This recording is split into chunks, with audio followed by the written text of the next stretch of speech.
Hey everybody, earlier this week I guest spoke remotely with a handful of classrooms in high school, which is a thing I love doing, and I got some custom questions from the teachers that I helped structure a little talk around. But for Q&A, I got a question or two or three or four or five late in the week here from one of the students who felt shy asking questions time. So wanted to broadcast this, obviously respecting privacy. I'm not saying the student's name or even the name of the class, program, school, etc. But I want to thank you for the questions. I want to answer these in a way other people can also access his answers. So I can also then reply to your email with a YouTube video link. Maybe a more fun way to do this, more dynamic than me just sort of text dumping out thoughts. So first question, what was the proudest thing I programmed or made? This could be by myself or with a team. And the first answer, because I think the kind of answer you're looking for, you're probably right, programmed or made, is software, game development stuff. And so out of that, I'm going to say the Interaction Artist series. And I alluded to that during the talk, but that was where for a weird stage in my career, I had left AAA game development or my time at EA. I was at a startup for my day job in my off hours, kind of in my pivot towards before I did mobile indie games. I made a nightly prototype every single night for, I guess it was 215, 17, 19, something like that. 7 months or so, every single night I'd make it a playable prototype thing, putting it out there online in public. And it was just sort of this exploratory phase and stage and way of looking at design differently, and I really liked how hands-on it was as a way of exploring. I've always been someone who kind of likes to think by building, and essentially it's that I don't trust my guesses of how something's going to be, or rather my fear is that if I give too much weight to how I think something's going to be, I'm really limiting the work that I do to stuff that's kind of copying off other things, following patterns others have laid, and I want to kind of just more freely explore the design space. So anyway, that's the Interaction Artist series. Those games were built in ActionScript 3, compiled through MXML command line, so they ran in Flash is what that means. Because of that, they're no longer online. But there's still a summary video of that at interactionartist.com. At the time of this video, still redirects to it. If that link's no longer there, I guess I'll also throw a direct link to that YouTube video summary down below. That kind of goes through some highlights, some patterns of what I found in that design exploration. And for me, I mean, those were non-commercial projects. It was a really enriching period. And again, the part of its pivot there into my commercial game development path independently.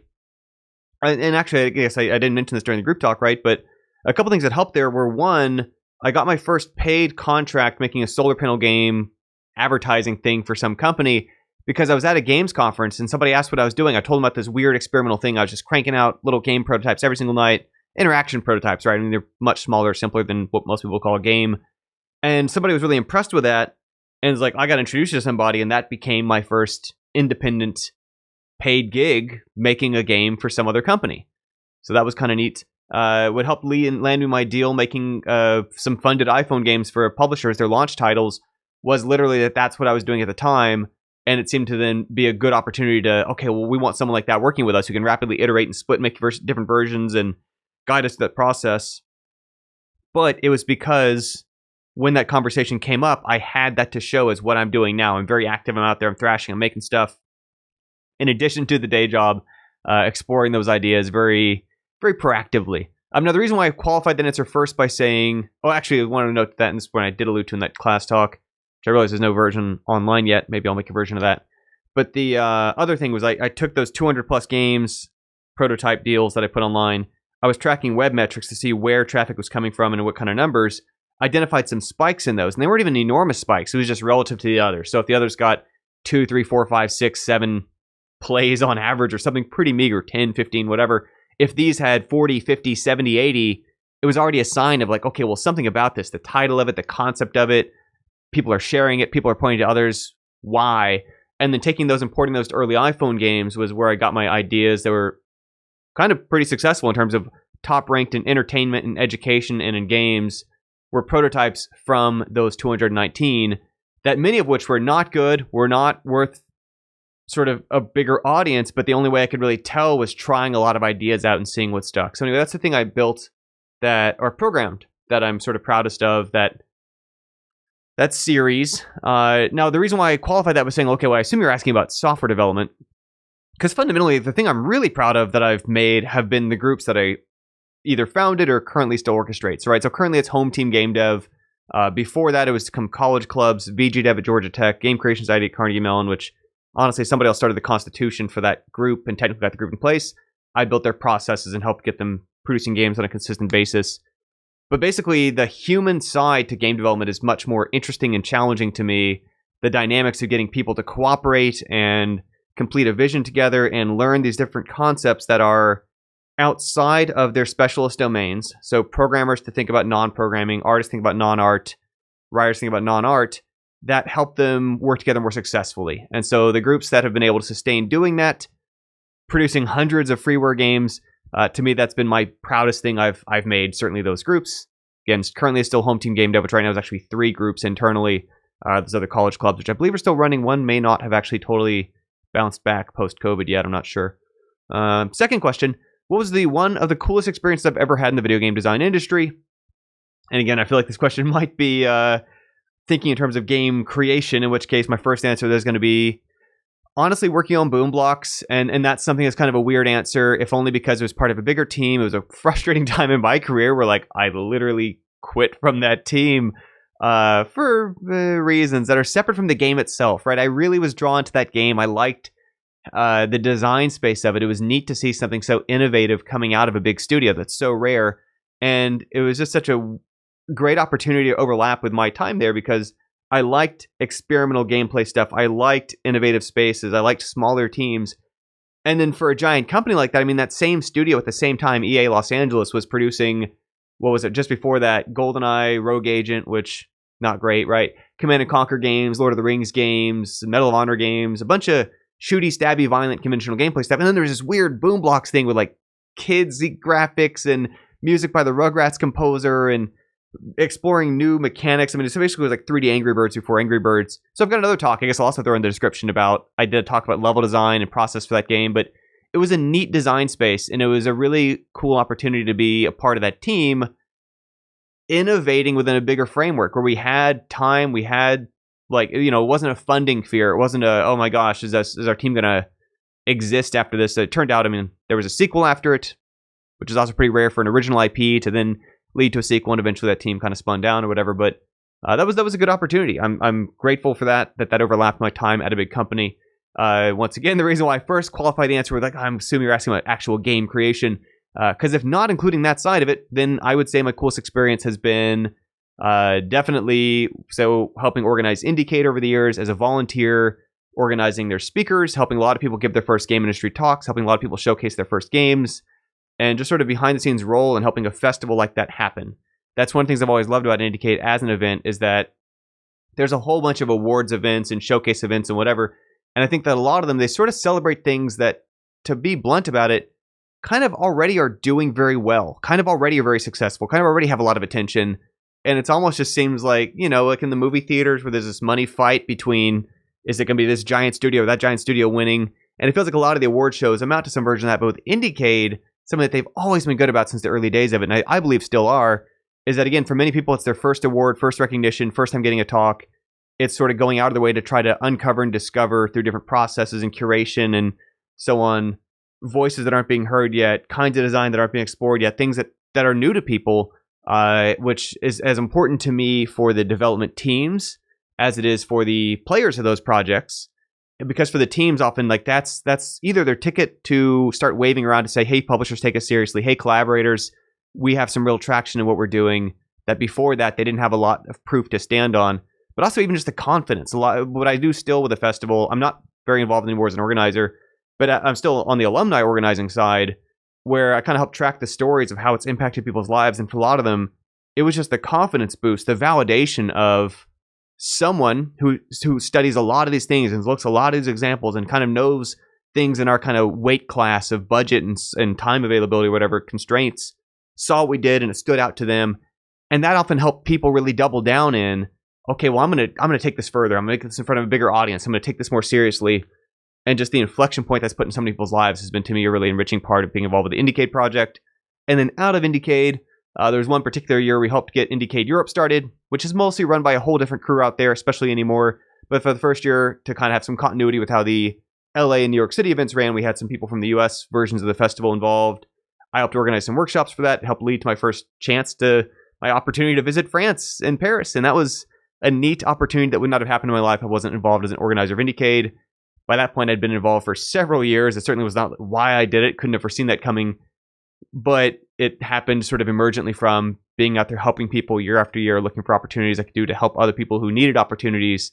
And so very grateful to Stephanie Barish and that whole team, Celia Pierce, and all those people who've helped Indiecade come into existence and continue to thrive now into its online version of what it has become today. Third question. Was there a project you worked on with a group of people that made the experience of making the game a much more fond experience than others? If so, what was different? This one I can answer categorically, and that is going to be, it is the games that were released for free. The freeware projects. And it's one of the reasons why, no matter what else, right? I mean, I've been making my career, making my living through some version of things adjacent to game development my whole career, right? And I talked about this at the end of that school talk, where there's teaching and there's video content and then there's consulting and there's porting and there's contracting and studio, all of the above. But no matter what I was doing for my actual income, I was also cranking out at least 4, sometimes far more than that, freeware games per year of just stuff to make it. That was because I wanted to make it, I wanted to learn something. But what makes it so much more fond experience for the teammates is essentially when it's freeware, it takes that pressure off. And so even when we've had long-term projects, so one of the projects I mentioned in that school talk, Vision by Proxy 2nd Edition, right? Played by 7 million people, half of them in China, half of them scattered around North America and Europe and so on. But those are cases where like it was still a potentially commercial project. And so because of that, it introduced stress and strain and pressure over, is this work, the top we can do?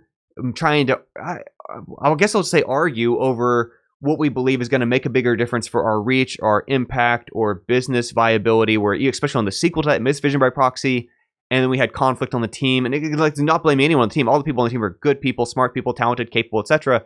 But it's had tension over disagreements between like, should we commercialize this? Should we be selling it? Should we not? Blah, blah, blah. But like that pressure came from, it's a commercial entity. And this has been true for any commercial team I've been on, where there's pressures around that versus on the freeware projects, which is part of why I like facilitating those in student groups and any more again in home team, is the space it affords us where I may not be the best modeler right now, or I may not be the best person to make that song. I may not be the fastest coder, the most robust coder, the best person to design that level, but I can do it because I want to learn it, because I want to get better at it, because practice doing that task is between me and who I want to become. And that's one of those things where in a commercial environment, it's very hard, the pressures that the people who are often try to make sure money's coming in to pay salaries or keep the studio's lights on, having to be going to considerations like, well, sorry, this is the person who's our composer. They're here to compose, so no one else here is composing. This person's here to do 3D modeling. That's what they're doing here. They want to design levels. Sorry, you're here for 3D modeling. And it's very easy in your career to get pigeonholed in that way because it's hard to get your break into, I just want to try some things out. And that's where, whether it's for people's side projects, whether it's for their game jams, whether it's for an environment like we do in Home Team or something, it's a case where people can kind of make that opportunity for themselves because they're not putting anybody else in danger. They're not putting the studio at risk. They're not putting the team at risk of, well, we're going to get negative reviews or players aren't going to buy it or whatever, because there's none of that, because we're building it, to learn from it, to have fun doing it. And even that, I want to kind of even put another asterisk in there. It can even leave space for, sometimes we look at those things as if it's all about career and portfolio and whatever. It is absolutely not just that. Sometimes it's literally, I'm not a great composer. I may never be a great composer, but I like making music, right? Or like, I'm not a great artist. I'm not trying to become a great artist, but I find the craft of making 3D models or pixel art satisfying, therapeutic, enjoyable. And like, that can be a justifiable reason to do it, right? It's like Bob Ross painting. He's not trying to convince people you should make your living selling paintings. He's saying, painting is enriching. Painting is good for you. Painting is a nice way to see the world. Painting is a nice way to feel your creative juices flow and gain confidence and just think differently about the world around you.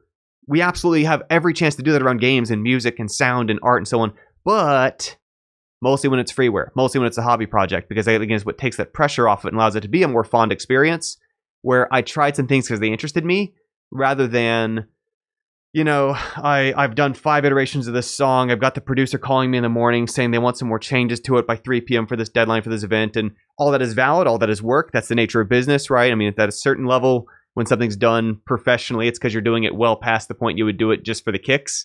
But that's what makes the freeware projects to me so valuable and important, even on top of and alongside when I'm doing commercial projects. I got to keep my freeware stuff going. It's just part of how I keep my head on. And my attitude positive about what's going on around me, no matter what else. Again, career, day job, other kind of things tangential to it. Fourth and final question. Any advice you could give people just getting into programming who don't really know what they're doing? This person says, one of those people here and don't know where to begin when it comes to programming. So my basic answer for that, right, is I've answered that question now for some people. My answers have become at codeyourfirstgame.com. I guess I'll link in the description if I don't put the text here in the video too. Maybe I'll forget. But codeyourfirstgame.com becomes a branching point that has a couple different options there, and those might evolve over time. But basically, it's got a video course I put together. It walks people through the foundations, the basics of retro-style game programming. One of the things I talked about in that school talk was how the games I did starting out to learn basics are older than me. I made kind of clones, knockoffs, my spins, or versions of Breakout and Q*bert and Pong and Sprint, like these old kind of classic Atari stuff. And again, I did not grow up playing those. Like those, again, are older than me also. I know they're older than y'all who are in high school now, but it's something that I went into because that's the way you get your footing in something, right? You start learning by cooking basic recipes. You start learning by music by practicing basic songs. Mary Had a Little Lamb and whatever that Quaker song was they made us play on recorder in school, Hot Cross Buns or whatever. Those are things that's such a great foundation for learning. And so I essentially made a video course at codeyourfirstgame.com, and that's where, again, there's like the free version on Udemy. There's a mailing list with weekly information or whatever that's got data about other things that I've taught and materials, including I think the second course at no added cost as soon as you sign up for that thing.